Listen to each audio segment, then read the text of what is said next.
सोमनाथ की कथा। भगवान शिव शंकर सोमेश्वर बने, सोमनाथ महादेव बने। आप द्वारका जाते हैं तो द्वारका के ही पास में सौराष्ट्र क्षेत्र में समुद्र के किनारे प्रभास क्षेत्र में इस सोमनाथ महादेव का मंदिर है। गए हो कभी सोमनाथ? वाह, एक गिनती के लोग गए। 84 कोस की परिक्रमा करी किसी ने? वाह, 3, 4, 5 ही नहीं है भाई, पूरे 5 भी नहीं हुए, 4। अब बताओ, 84 कोस की परिक्रमा भी नहीं किए तो 12 ज्योतिर्लिंगों की कथा क्या? बताओ, 12 ज्योतिर्लिंग तो बहुत दूर दूर है। कोई पूना के पास है तो कोई नासिक के पास है, तो कोई बंबई के पास में है, तो कोई हिमालय पर्वत पर है, तो कोई दक्षिण भारत में है, समुद्र किनारे है, कोई उज्जैन में है, तो कोई काशी में है। इतने दूर दूर महादेव है। अगर आप 84 कोस की परिक्रमा करते हो तो 84 कोस की परिक्रमा में ये 12 ज्योतिर्लिंग भी विद्यमान है। हिंदुस्तान में जितने तीर्थ है वे सारे तीर्थ ब्रज 84 कोस की यात्रा में है। वो सामने माता जी बैठी है कुर्सी पे, आपने यात्रा की है।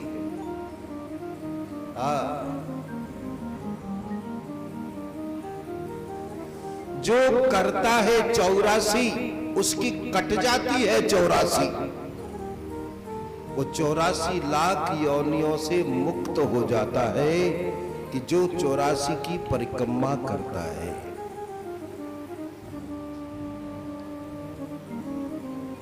ऋषि मुनियों ने प्रणाम करके निवेदन किया कि बाबा हमें भगवान श्री भोलेनाथ के 12 ज्योतिर्लिंगों की कथा सुनाओ। सबसे पहले महादेव किस नाम और रूप में कहां पर विराजमान हुए? तीर्थों के राजा प्रयाग में महामती सूत जी महाराज कथा सुना रहे हैं। हे मुनियों, 12 ज्योतिर्लिंगों में सबसे पहले नाम आता है सोमेश्वर का, सोमनाथ महादेव। सोम किसको कहते हैं बताइए? सोम कहते हैं चंद्रमा को। ईश्वर महादेव जी, चंद्रमा महादेव का भक्त था, वे शिव जी सोमेश्वर कहलाए। ऐसी क्या घटना घटी कि महादेव को चंद्रमा के कहने पर वहां रहना पड़ा, सोमनाथ के रूप में रहना पड़ा? आइए वो बड़ी प्यारी कथा हम आप सुने। जो इन 12 ज्योतिर्लिंगों की कथा सुन लेता है तो उसे पूरे शिव पुराण सुनने का फल मिल जाता है। कोई एक दिन आया, कोई 2 दिन आया, किसी ने आधी कथा सुनी, किसी ने नहीं सुनी, कोई जरूरी काम चला गया, लेकिन मन लगाकर केवल 12 ज्योतिर्लिंगों की कथा सुनता है तो उसे पूरे शिव पुराण सुनने का फल मिलता है।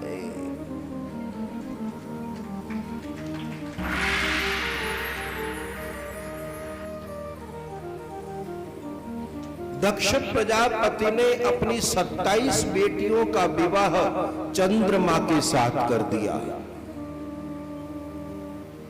चंद्रमा 27 अपनी पत्नियों को प्राप्त करके बड़ा खुश हुआ, लेकिन पता नहीं क्या हुआ, अन्य सबको छोड़ करके चंद्रमा केवल और केवल रोहिणी से प्यार करने लगा। यद्यपि अश्विनी आदि सभी दक्ष पुत्रियां बड़ी सुंदरी थी, बड़ी सेवा करने वाली थी, लेकिन फिर भी चंद्रमा उन सबको छोड़ करके केवल रोहिणी से प्यार करने लगा। वो रोहिणी के ही पास रहने लगा, दिन में रात में केवल रोहिणी के पास। अन्य पत्नियों ने कहा भी था कि स्वामी, हमसे ऐसा क्या अपराध हो गया कि आप हमसे बात ही नहीं करते हो, आप हमारे पास आते ही नहीं हो, हम भी तो आपकी पत्नियां हैं, हमसे क्या गलती हो गई कि आप हमसे बात ही नहीं करते हो। ठीक है ठीक है, ऐसा कह करके चंद्रमा चला जाता, लेकिन उनके पास आता नहीं था। वो बेचारी 26 की 26 बहनें दुखी हो गई और दुखी होकर अपने पिता दक्ष महाराज के पास में आई और रोते रोते सारी बात बताई। पिताश्री, आपके दामाद हमारे साथ में भेद कर रहे हैं, देखो वे हमारे साथ धोखा कर रहे हैं। हमने कई बार कहा कि हमसे क्या अपराध हुआ है, अब हमसे बात क्यों नहीं करते हैं, वो बताते नहीं है, केवल रोहिणी के पास रहते हैं। पिताश्री, आप हमारा न्याय करें, हमारा समाधान करावे। पिताजी, अपनी बेटियों का दुख जब देखा तो दक्ष महाराज से रहा नहीं गया, वो आए, बोले, हे चंद्रमा, ये तुम क्या कर रहे हो? तुम इतने बड़े कुल खानदान के हो, ऋषि कश्यप की संतान होकर के इस प्रकार से हमारी बेटियों के साथ धोखा क्यों कर रहे हो भाई? है?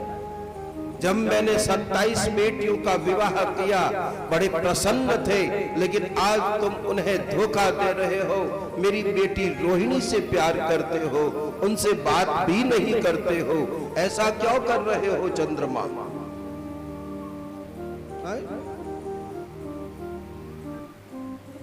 श्रेष्ठ पति तो वही होता है वो अपनी सभी पत्नियों को सुख प्रदान करे। ऐसी गलती दोबारा नहीं होनी चाहिए चंद्रमा। ठीक है पिताजी। दक्ष महाराज चले आए, अपनी बेटियों को समझा करके भेज दिया, जाओ, चंद्रमा अब गलती नहीं करेगा, जाओ। वे सभी लड़कियां पुनः चंद्रमा के पास में आ गई। यद्यपि उनके पिता ने बहुत समझाया था, लेकिन फिर भी ये चंद्रमा उनके साथ पहले जैसा ही व्यवहार करता है, वो तो बोलता ही नहीं है। अरे अरे, अब तो वो उनकी तरफ देखता भी नहीं है, उनसे नफरत करता है। ऐसा जब देखा तो वे लड़कियां फिर अपने पिता के पास में आई। पिताजी, आपके दामाद तो हमारी तरफ देखना भी नहीं चाहते हैं, हम क्या करें? ऐसा अभी जाता हूं। ब्रह्मा के पुत्र प्रजापति दक्ष चंद्रमा के पास में आए, उसे फटकारने लगे, अरे ओ चंद्रमा, मैंने पहले भी तुझे बहुत समझाया है, तुम ध्यान नहीं दे रहे हो, और अब मैं तुम्हें शाप देता हूं कि तुम्हें क्षय रोग लग जाए।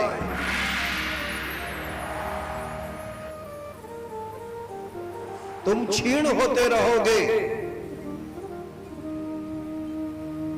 क्षय रोग माने शरीर धीरे धीरे सूख जाता है, क्षीण होता है। क्या कहते हैं उसे? टीबी हो जाती है, टीबी। टीबी हो जाती। चंद्रमा को टीबी की बीमारी हो गई, धीरे धीरे क्षीण होने लगा, घटने लगा। चंद्रमा ने देखा, अरे अरे अब तो मैं पूरा ही घट जाऊंगा, इतना सा बचा है, अब क्या करूं? अब तो मारा मारा भटकने लगा। ब्रह्मा के पास आया, इंद्र के पास आया, सभी भगवान नारायण के पास में आए। भगवान ने कहा, ऐसा करो, अब देरी मत करो, चंद्रमा तुम जल्दी जाओ, समुद्र के किनारे प्रभास क्षेत्र है, तुम वहां पार्थिव शिवलिंग का निर्माण करो और महादेव जी का भजन करो, वे ही तुम्हें बचा सकते हैं, और कोई उपाय, जल्दी भागो यहां से। तो टीबी की बीमारी ऐसी है कि जो साथ में रहता है उसको भी हो जाती है। जल्दी निकल, हमको हो जाएगी।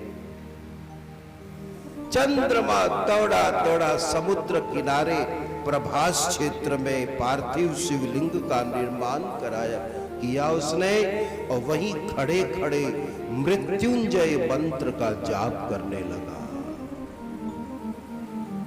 मृत्युंजय, जिस मंत्र का जाप करके महर्षि मार्कंडेय अमर हो गए, उसी मंत्र का वो जाप करने लगा।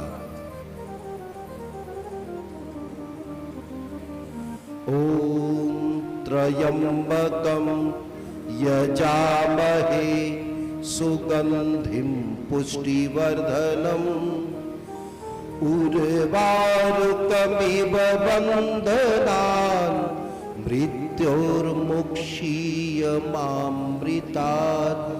ओम त्रयंबकम यजामहे सुगंधिं पुष्टिवर्धनम् उर्वारुकमिव बंधनान् मृत्योर्मुक्षीयमामृतात्। ओम नमः शिवाय, ओम नमः शिवाय, ओम नमः शिवाय, ओम नमः शिवाय। इस मंत्र का बड़े प्रेम से रोते रोते चंद्रमा 6 महीने तक जाप करने लगा। अब मरता क्या न करता, अब मरना ही है। दिन रात लगन लग गई उसको। ओम त्रयंबकम यजामहे। 6 महीने पूर्ण हुए और उसके सामने भगवान भोलेनाथ प्रकट हो गए। नंदी पर सवार है भगवान शिव। आशुतोष चंद्रमा के कल्याण के लिए उसके सामने प्रकट हो गए। बोलो शंकर भगवान की जय हो, उमापति महादेव की जय हो, हर हर महादेव। हरि आवाज लगाई भगवान शिव ने, अरे चंद्रमा आंखें खोलो। अपने सामने दयालु महादेव को जब देखा तो चंद्रमा लंबा पड़ गया, साष्टांग प्रणाम करने लगा। महादेव महादेव। भगवान शिव मुस्कुराते हुए बोले, चंद्रमा मांगो, मैं तुम्हारी भक्ति से बहुत प्रसन्न हूं। चंद्रमा मांग लो, क्या चाहते हो? महादेव, अगर आप प्रसन्न होकर देना ही चाहते हैं तो मेरा ये रोग समाप्त करो। महादेव, मुझे क्षय रोग लग गया है, इस रोग का अंत करो। भगवान शिव ने कहा, देखो चंद्रमा, तुमने गलती करी है, सजा तो भोगनी होगी भाई। दक्ष प्रजापति ने शाप दिया है, उसे भोगना तो पड़ेगा ही, लेकिन हां, तुमने मेरी तपस्या की है तो मैं इसके लिए कुछ परिवर्तन अवश्य कर सकता हूं। मैं तेरे सुख के लिए कुछ व्यवस्था कर सकता हूं भाई। एक महीने में 2 पक्ष होते हैं, एक कृष्ण पक्ष, दूसरा शुक्ल पक्ष। अमावस्या के बाद में जो आता है वो शुक्ल पक्ष, अमावस्या से पहले का वो कृष्ण पक्ष। कृष्ण पक्ष में तुम दिन प्रतिदिन घटते जाओगे, घटते जाओगे। अमावस्या के बाद जो शुक्ल पक्ष है, बस उस शुक्ल पक्ष में तुम दिनों दिन बढ़ते जाओगे और पूर्णिमा के दिन पूर्ण हो जाओगे। इस प्रकार से तुम संसार की सेवा कर सकते हो, अपना कार्य कर सकते हो। लेकिन याद रहे, फिर तुमने अपनी पत्नियों को कष्ट दिया तो अब की बार तुम्हें मैं नहीं बचाऊंगा। चंद्रमा, जो तुम्हारे अधीन है, जो तुम्हारे आश्रित है, जो तुम्हारे लिए समर्पित है, उन्हें दुख नहीं देना चाहिए। जो तुम्हारे लिए सब कुछ छोड़ करके आई है, ये तुम्हारे आश्रित है, उसे तुम दुख क्यों देते हो? चंद्रमा, तुम देवता होकर के इस प्रकार से घटिया काम करते हो। सावधान, फिर कभी किसी को तकलीफ दिया तो समझ लेना मैं तुम्हारी सहायता नहीं करूंगा। तुम्हारी और कोई इच्छा हो तो मांगो। चंद्रमा ने कहा, महादेव मेरा अपराध क्षमा करें, आगे ऐसी गलती नहीं होगी भोलेनाथ। लेकिन हाँ, अब आप कृपा करके जो ये मैंने शिवलिंग बनाया है, हे महाप्रभु, हे महादेव, आप इस शिवलिंग में ज्योति के रूप में समा जाए और मेरे ही नाम से संसार में आपका नाम हो। आप सोमेश्वर होकर के यहां विराजमान हो जाओ और संसार का कल्याण करो। तो चंद्रमा की प्रसन्नता के लिए ही भगवान शिव शंकर सोमनाथ महादेव बनकर के वहां बैठ गए। बोलो सोमनाथ महादेव की जय हो, सोमेश्वर महादेव की जय हो, हर हर महादेव।